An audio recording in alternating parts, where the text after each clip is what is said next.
আমরা রোল বলতে সাধারণত বুঝি veg role, fish role, chicken roll, mutton role, কিন্তু আজকে আমি বানাবো চিজ রোল এবং সেটা বানাবো পাউরুটি দিয়ে। এটা যেমন ইজি রেসিপিটা তেমন খেতে কিন্তু দুর্দান্ত। আসসালামু আলাইকুম, কেমন আছেন সবাই? বিনুর বিশ্বে আপনাদের সবাইকে জানাই স্বাগত। চলুন তাহলে রেসিপিটা শুরু করা যাক।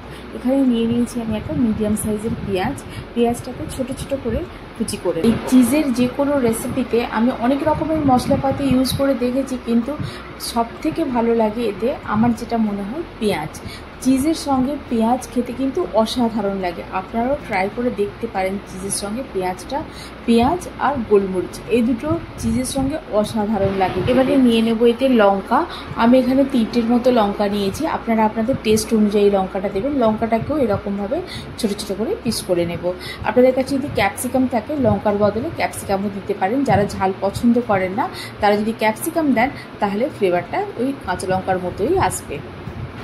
এবারে নিয়ে নেব এখানে আমি চিজ। আমি এখানে নিয়ে নিচ্ছি আমুলের প্রসেস চিজ ব্লক। আপনারা যে কোনো ব্র্যান্ডেরই ইউজ করতে পারেন। কালকে চিজের একটা রেসিপি দিয়েছিলাম, আজকেও আবার চিজের রেসিপি দিচ্ছি। তো আপনারা মনে করবেন আমি হয়তো চিজ ভীষণ পছন্দ করি। আসলে ব্যাপারটা তা নয়। এটা হচ্ছে বাবাকে মায়ের বকুনির হাত থেকে বাঁচানোর একটা চেষ্টা। জানেন তো বাবার কি হয়েছে, কালকে বাবাদের যে অনুষ্ঠানটা ছিল, বাবাদের বন্ধুদের যে রিউনিয়ন ছিল, তার জন্য বাবা আমাকে বলেছিল কিছু একটা তৈরি করতে। তো আমি বলেছিলাম যে চিজ বল বানায়। তো বাবা বললো কী কী আনতে হবে লিস্ট বানিয়ে দে। তো আমি লিস্ট বানিয়ে দিয়েছিলাম, তাতে চিজও ছিল। তো সেইগুলো কী করেছে বাবা 3বার করে আনিয়েছে, সমস্ত প্রোডাক্ট 3বার এসে গেছে। জানেন তো এবারে এতগুলো চিজের প্যাকেট দেখে তো মায়ের তো বুঝতেই পারছেন যে আমরা মেয়েরা কীরকম বিহেভ করতেই পারি, সবাই বুঝতেই পারছেন। তো মাও ঠিক সেরকমই বিহেভ করলো বাবার সঙ্গে। আমি বললাম না ঠিক আছে, আমি আনতে বলেছিলাম তো এনেছে বাবা, আমি এগুলোকে কাজে লাগিয়ে দেবো। তো আর তাই আজকে বানাচ্ছি চিজ রোল। আর চিজ রোলের জন্য চিজটাকে এইভাবে গ্রেট করে নিতে হবে। তবে চিজটা গ্রেট করার আগে কিন্তু ফ্রিজে রাখতে হবে চিজটা, যাতে ঠান্ডা হয়ে থাকে। চিজটা যদি গরম থাকে তাহলে কিন্তু গ্রেট করতে অসুবিধে হবে এবং চিজটা নষ্ট হবে অনেকটা। এই যে চিজটা গ্রেট করা হয়ে গেছে, প্রায় অর্ধেকটার মতো চিজ নিয়েছি আমি। বাকি অর্ধেকটা এরকমভাবে মুড়ে আবার প্যাকেটের মধ্যে ঢুকিয়ে ফ্রিজে রেখে দেব। নিয়ে নেব একটা পিঁড়ে বেলনি, যেটাতে রুটি বেলা হয়। নিয়ে এবারে একটা পাউরুটি স্লাইস নিয়ে নেব। দুভাবে বানানো যায়, আমি দুভাবেই দেখাবো। একটা হচ্ছে পাউরুটির এই যে 4 দিকটা আছে, এই 4 দিকটা কেটে নেব। এই যে শক্ত যে অংশটা আছে এইগুলো ছুরি দিয়ে এইভাবে কেটে নেব। আপনাদের কাছে যদি পিৎজা কাটার থাকে তাহলে সেটাতেও খুব সুন্দর কাটা যায়। আমার কাছে এই মুহূর্তে নেই, তাই আমি ছুরি দিয়েই কাটছি।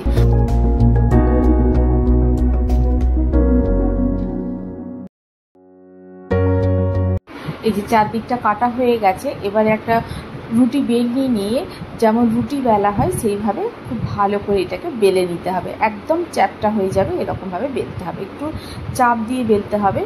যদি বাসি রুটি থাকে তাহলে এইভাবে ভেঙে যাবে, আর যদি একদম টাটকা রুটি থাকে তাহলে কিন্তু ভাঙবে না। আমাকে যে দোকানদার রুটি দিয়েছিল সেটা একটু বাসি ছিল, তবে খুব একটা বাসি নয়, তবে একটু বাসি ছিল, তাই এরকম হালকা হালকা ভেঙে যাচ্ছিল আমার। এবারে প্রথমেই এর মধ্যে গ্রেট করা চিজটা দিয়ে দেবো এতে পেঁয়াজ কুচি আর গোলমরিচ গুঁড়ো। এই যে পেঁয়াজ কুচি দিয়ে দেবো অল্প অল্প করে, খুব বেশি তবে দেওয়ার দরকার নেই, তাহলে পাউরুটিটা মোড়া যাবে না। দিয়ে দেবো গোলমরিচ গুঁড়োটা আপনারা আপনাদের টেস্ট অনুযায়ী দেবেন, যে যেরকম ঝাল খান। এবারে অল্প অল্প জল নিয়ে জল হাত করে এইভাবে চারিদিকটা জল দিয়ে দেবো। জলটা দিলে কি হবে, যে পাউরুটিটা যখন মুড়বো আমি রোলের মতো করে, তখন এটা ভালোভাবে সিল হয়ে যাবে ধারগুলো। এই দিয়ে এইভাবে ভালো করে রোল করে নেবো আস্তে আস্তে। যখন রোল করব তখন ধারগুলোকে ভালো করে টাইট করে মুড়তে হবে।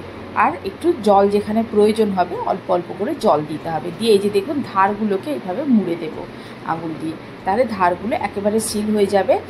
ফ্রাই করার সময় চিজটা আর বেরিয়ে যাবে না। দিয়ে এইভাবে ভালো করে চেপে চেপে জল দিয়ে মুড়ে নেব।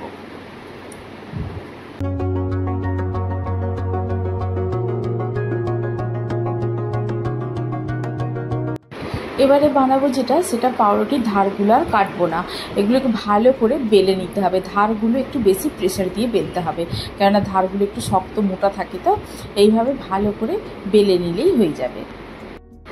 এবারে বাকি প্রসেসটা একেবারেই সেম। চিজ দিয়ে দেবো পেঁয়াজ কুচি, দিয়ে দেবো কুচিয়ে রাখা লঙ্কা, আর দেবো সামান্য একটু গোলমরিচের গুঁড়ো। গোলমরিচের গুঁড়োটা যে যেরকম ঝাল খান সে অনুযায়ী দেবেন, কেননা কাঁচা লঙ্কাও দেওয়া আছে এতে। দিয়ে এবারে ধারগুলোতে জল দিয়ে দেবো। যেহেতু এর ধারগুলো কাটা হয়নি তাই এর ক্ষেত্রে জলটা একটু বেশি রাখবে কিন্তু। দিয়ে ধারগুলোকে একেবারে ভিজিয়ে দিতে হবে। দিয়ে এবার এটাকে ভালো করে রোলের আকারে মুড়ে নিলেই তৈরি হয়ে যাবে। আর ধারগুলোকে এরকম ভালো করে জল দিয়ে চেপে চেপে বন্ধ করে দিতে হবে, যাতে তেলে ফ্রাই করার সময় চিজটা না বেরিয়ে যায়। এই যে সব কটা রোল তৈরি করা হয়ে গেছে, এবারে চলুন এগুলো তেলে ফ্রাই করে নেওয়া যাক। এবারে কড়াইয়ে তেল নিয়ে নেব। এখানে আমি সাদা তেলে ফ্রাই করছি। সাদা তেলে ফ্রাই করলেই টেস্টটা ভালো আসবে, সর্ষে তেলে ফ্রাই করলে খুব একটা ভালো লাগবে না। তাই আপনারাও চেষ্টা করবেন সাদা তেলে ফ্রাই করতে।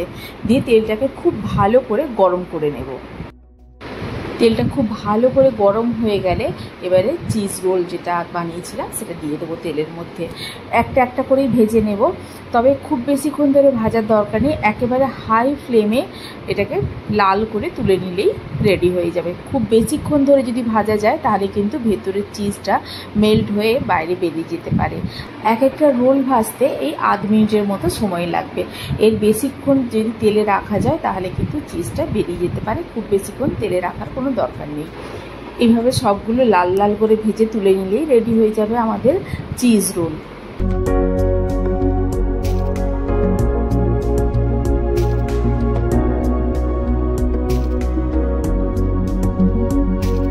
এবারে চলুন একাই কেটে দেখা যাক ভেতরের চিজটা মেল্ট হয়েছে কিনা। এই যে দেখুন চিজটা খুব সুন্দরভাবে মেল্ট হয়েছে। এবারে এটাকে সস বা যে কোনো ডিপের সঙ্গে সার্ভ করতে পারেন। চা বা কফির সঙ্গে স্ন্যাক্স হিসেবে অসাধারণ লাগে খেতে। আপনারাও ট্রাই করুন রেসিপিটি বাড়িতে, ট্রাই করে জানান আমাকে কেমন লাগলো। যদি ভালো লেগে থাকে তাহলে বন্ধুর সঙ্গে শেয়ার করুন। আর যদি কোনো নতুন বন্ধু থেকে থাকেন তাহলে আমার চ্যানেলটিকে সাবস্ক্রাইব করে পাশে থাকার অনুরোধ রইল। আজ তাহলে এই পর্যন্তই, আবার দেখা হবে। ভালো থাকুন, সবাইকে ভালো রাখুন। আল্লাহ হাফিজ।